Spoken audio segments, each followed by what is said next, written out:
Assalamu alaikum class. I hope everybody is doing great. Let's get started with our today's lecture. आज हम देख लेते हैं HRM and managing volunteers. अच्छा, जब भी हम सोशल एंटरप्राइजेस की बात करते हैं तो मैंने आप लोगों को ये बताया कि सोशल एंटरप्राइज वो एंटरप्राइजेस हैं, वो बिजनेसेस हैं, वो कंपनीज हैं जिनका ज़्यादातर फोकस जो है वो सोशल एक्टिविटीज़ की तरफ है। ठीक है, अब हम कहते हैं कि इन सोशल एंटरप्राइजेज में एम्प्लॉयज जो हैं वो कैसे होंगे। ठीक है, उनकी जो क्वालिटीज हैं वो क्या होंगी।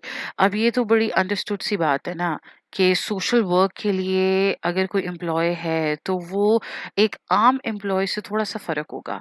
ठीक है, सोशल वर्क करना है, आवाम के लिए काम करना है, जिसमें आपको ये भी पता है कि पता नहीं प्रॉफिट मेकिंग होती है नहीं होती, होती भी है तो उसकी परसेंटेज क्या है। ठीक है, अब यहाँ पर अब जो ये लोग हैं, ये जो एम्प्लॉइज़ हैं, ये कौन से एम्प्लॉइज़ होंगे? ये वो होंगे जिनका एंथुसियाज़्म जो है वो हाई होगा। जिनके अंदर एक ये थॉट है कि हमने अपना काम तो करना है, अपनी तो तनख्वाह बनानी है, साथ-साथ हमने क्या करना है? हमने अवाम को भी हेल्प करना है, एनवायरनमेंट को भी हेल्प करना है, अपने प्लैनेट के लिए भी काम करना है, अपने जो लोग हैं उनके लिए भी काम करना है। ठीक है? अब यहाँ पर एचआरएम का क्या रोल है? अब देखो, वॉलंटियर्स की जब हम बात करते हैं, ये वो लोग हैं जो अपनी साइड से सामने आते हैं ये कहने के लिए कि अगर कोई सोशल वर्क या कोई अच्छा काम है, तो हम वो काम करने के लिए जो है वो तैयार हैं। ठीक है? अब इनके ऊपर कोई इस तरह की रिस्पॉन्सिबिलिटी या ड्यूटी नहीं है। ठीक है? ये वॉलंटियर्स हैं जो अपनी मर्ज़ी से सामने आते हैं। ठीक है? अब मैं थोड़ी-सी ये चीज़ यहाँ पर एक्सप्लेन कर दूँ। सोशल एंटरप्राइज़ेज़ की टाइप्स इससे पहले हमने देखी। ठीक है? फिलैंथ्रोपिक की जब हम बात करते हैं तो उसमें मैंने आप लोगों को क्या बताया कि ये वो ऑर्गेनाइज़ेशंस हैं जिसमें सारा काम जो है वो सोशल इम्पैक्ट के लिए होता है। ठीक है? अब जो वॉलंटियर्स की हम बात करते हैं, ये वॉलंटियर्स ज़्यादातर कहाँ होते हैं? फिलैंथ्रोपिक में। ठीक है? हाइब्रिड ऑर्गेनाइज़ेशंस हमने देखी। अच्छा, अब वो क्या होती थी कि जिसके अंदर मिक्स है। ठीक है? अब यहाँ पर वर्कर्स भी होंगे, वॉलंटियर्स भी होंगे। एम्प्लॉयी भी काम करेगा, जो आएगा अपना काम करेगा, अच्छा प्रोडक्ट बनाएगा, जो चीज़ है वो ऑनेस्टी के साथ की और उसके बाद अपनी पे ली और गया। अच्छा, अब हाइब्रिड ऑर्गेनाइज़ेशंस में क्या है, वॉलंटियर्स भी हैं, जो अपना काम भी करते हैं, जो अपनी ड्यूटी है वो भी करते हैं, उसके साथ-साथ क्या करते हैं, सोशल वर्क भी करते हैं, कि अगर कोई एक्स्ट्रा काम है तो वो भी। ठीक है? तो अब हम कहते हैं कि एचआरएम का यहाँ पे क्या रोल है? अब एचआर ने इन वॉलंटियर्स को मैनेज करना है। क्योंकि ये चीज़ तो अभी तक हमारे ज़हन में आ गई ना कि सोशल वर्क की जब बात करेंगे, सोशल इम्पैक्ट की क्रिएशन की बात करेंगे, तो उसके अंदर सबसे मेजर रोल किसका होगा? वॉलंटियर्स का, जो अपनी मर्ज़ी से चाहता है कि अच्छा काम हो। अगर आपके ऊपर फोर्सिबली ये बात की जाए कि नहीं तुमने अच्छा काम करना है, जब तक एक चीज करने के लिए आपका माइंड प्रिपेयर नहीं है, आपका मूड नहीं है, आपकी थॉट वैसी नहीं है, आप उस चीज को वैसे सोचते नहीं है, तो आप वो काम वैसे नहीं कर सकते।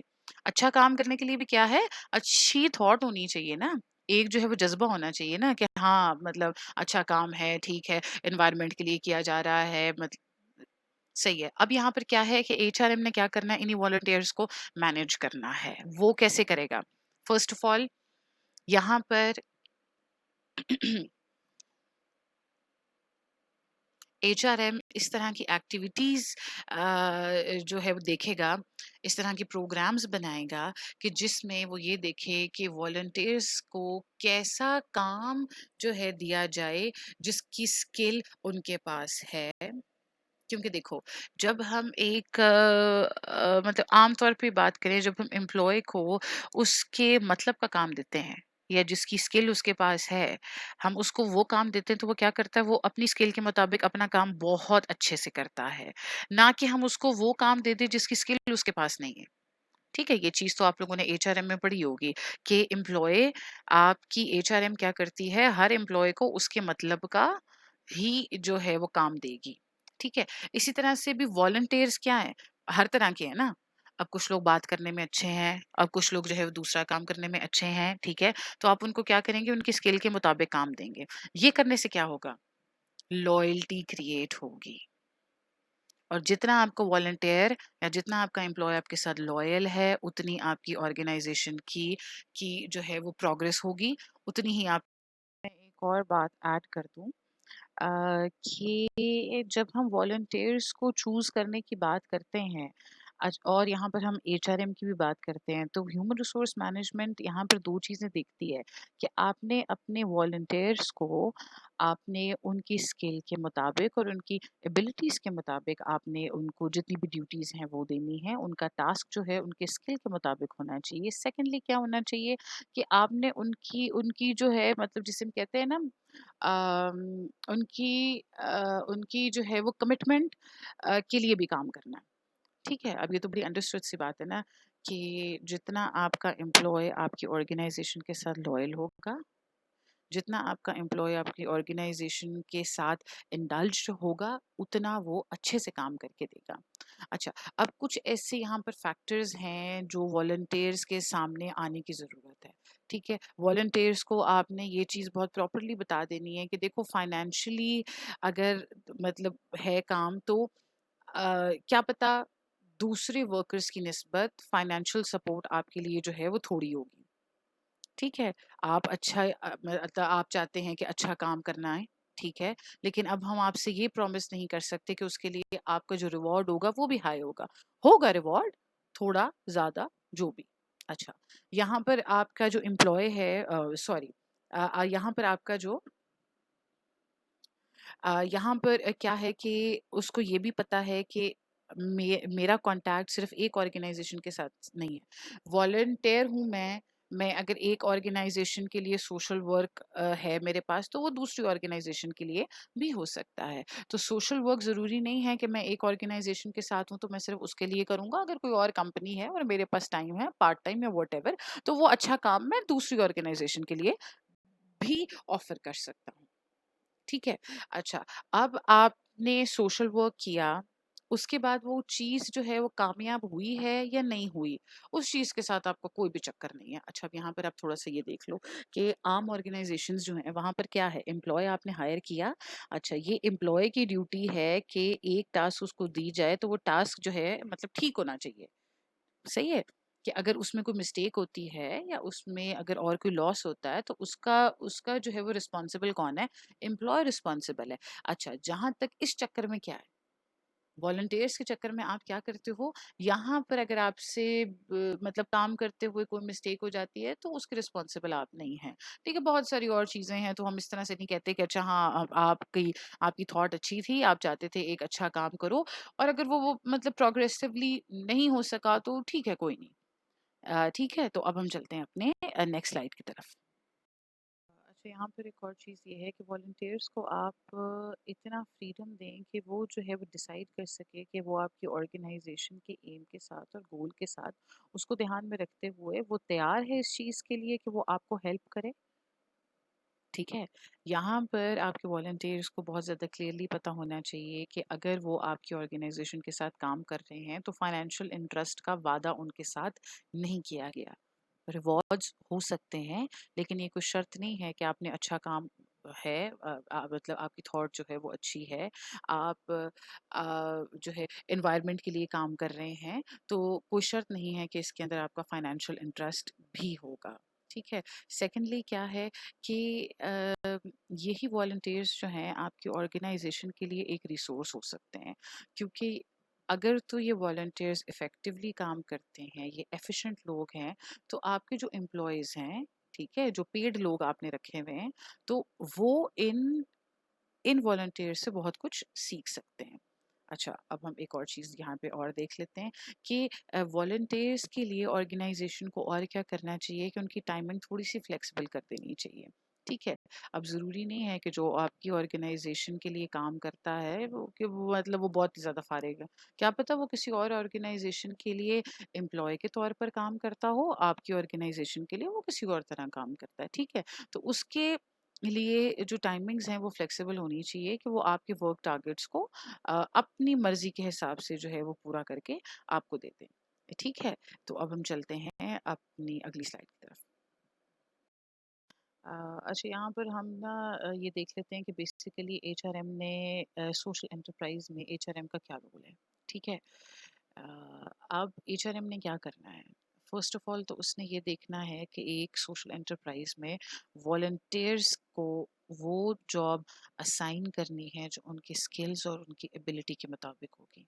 ठीक है, इंटरेस्ट के मुताबिक होगी, क्योंकि ये चीज़ तो हमने एचआरएम में बहुत बहुत बार पढ़ी है कि जब तक एम्प्लॉय की स्किल, उसकी एबिलिटी, उसके इंटरेस्ट के मुताबिक का काम उसको नहीं दोगे, वो कभी भी उस काम को सही तरह से परफॉर्म नहीं करेगा। और जब तक हम बात करते हैं ना सोशल वर्क की, तो सोशल वर्क में तो वैसे ही ये बात है ना कि जो एक चीज़ का नॉलेज आपके पास है या जिस चीज़ के लिए आपके आपके जो है वो दिल में है कि हाँ ये काम मैं कर सकता हूँ, ठीक है, तो वही काम होना चाहिए। अच्छा, यहाँ पर अगली चीज़ एचआरएम ने क्या करनी है? एचआरएम ने ये चीज़ को करना है डिसाइड कि वॉलंटियर्स के लिए रिवॉर्ड्स जो हैं वो क्या होंगे। ठीक है। अच्छा, अच्छा, यहाँ पर एक और चीज़ जो एचआरएम ने करनी है वो करनी है कि अपने वॉलंटियर्स की लॉयल्टी को इंक्रीज करने की कोशिश करें। ठीक है। जितना लॉयल और जितना जो है वो कमिटेड आपका एम्प्लॉय आपके साथ होगा, वो उतना ही बेहतरी से आपकी ऑर्गेनाइजेशन के लिए वर्कआउट करेगा। ठीक है। ये चीज़ तो हम लोगों ने एचआरएम में बहुत ज़्यादा पढ़ी है कि एम्प्लॉय की ऑनेस्टी, एम्प्लॉय की जो है वो कमिटमेंट आपकी ऑर्गेनाइजेशन के साथ होनी चाहिए। ठीक है। तो ये ओवरऑल आपकी ऑर्गेनाइजेशन की इम्प्रूवमेंट जो है ये उसमें बहुत ज़्यादा हेल्प करता है। अच्छा, अब हम चलते हैं अपनी अगली स्लाइड की तरफ। फिर देख लेते हैं कि अगर आपका एम्प्लॉय आपकी ऑर्गेनाइजेशन के साथ कमिटेड है तो वो किस तरह से पॉजिटिवली आपकी आपकी ऑर्गेनाइजेशन की इम्प्रूवमेंट में हेल्प कर सकता है। अच्छा, अब ऑर्गेनाइजेशन के लेवल पर कौन कौन से फ़ायदे हमें हो सकते हैं अगर एम्प्लॉय आपके ऑर्गेनाइजेशन के साथ कमिटेड है तो? पहली बात क्या कि आप जो भी टास्क उसको देंगे वो उसके लिए हमेशा रेडी रहेगा, हमेशा जो है वो तैयार रहेगा। सेकेंडली, ऑर्गेनाइजेशन लेवल पर आपके एम्प्लॉय की मोटिवेशन जो है वो हाई रहेगी। आप आपकी ऑर्गेनाइजेशन में आपका एम्प्लॉय जो है वो आउटपुट अपने काम की हाई देगा। ठीक है।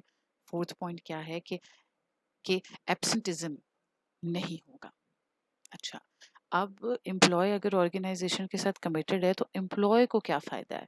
उसकी सेल्फ रिस्पेक्ट हाई होगी, सेटिस्फेक्शन हाई होगी, ऑर्गेनाइजेशन की साइड से उसको एक जिसे हम कहते हैं ना एक सपोर्ट होगी। ठीक है, अफिलिएशन होगी। तो हमने यहाँ पर क्या देखा कि अगर एक एम्प्लॉय अपनी ऑर्गेनाइजेशन के साथ जो है वो कमिटेड है तो वो ऑर्गेनाइजेशन को क्या फ़ायदा पहुंच सकता है कि एम्प्लॉय कभी आपकी किसी चीज़ को ना नहीं करेगा, मोटिवेशन को क्रिएट करेगा अपने लिए भी दूसरों के लिए भी, आउटपुट जो काम की है वो उसकी इंक्रीज होगी। अच्छा, यहाँ पर जो है अगर अगर एम्प्लॉय को क्या फ़ायदा होगा, उसकी सेल्फ रिस्पेक्ट इंक्रीज होगी, सेटिस्फेक्शन इंक्रीज होगी, अफिलिएशन ऑर्गेनाइजेशन के साथ ज़्यादा होगी, सोशल सपोर्ट उसकी ज़्यादा होगी। ठीक है। तो अब हम चलते हैं अपने अगली स्लाइड की तरफ। थोड़ी सी बात ये ऐड कर दूं, आप अपने जहन में ये रखिए कि सोशल एंटरप्राइजेज जो है वो बेसिकली क्या काम करती हैं, सोशल वेलबींग के लिए काम करती हैं। ठीक है। ये और ये आपकी सोसाइटी के लिए सोशल इम्पैक्ट की क्रिएशन की बात करते हैं। ठीक है। अब ये चीज़ आप लोगों को अंडरस्टैंड करने की ज़रूरत है कि सोशल वर्क फोर्सिबली नहीं किया जा सकता। ठीक है। आप किसी से ज़बरदस्ती ये नहीं कह सकते कि अच्छा काम करके दो।